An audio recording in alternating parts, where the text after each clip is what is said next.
Hello, on the screen is a summary of what I will go over in this video.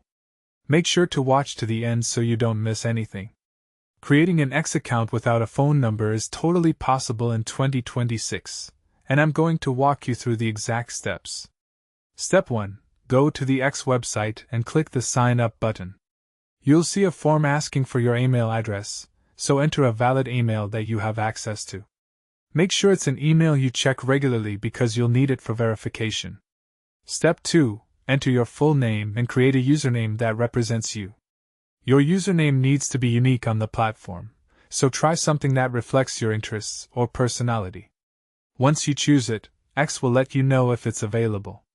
Step 3. Skip the phone verification step when it appears. Instead, click the link that says Verify with email or use another method. The platform will send you a verification code to your email address. Step 4. Check your email inbox and find the message from X. Click the verification link, or enter the code they provide into the verification box on the website. This confirms that you actually own that email address. Step 5. Set up your profile by adding a profile picture and bio. Choose your privacy settings and adjust notification preferences to what works for you. You're now ready to start using X and begin following accounts that interest you.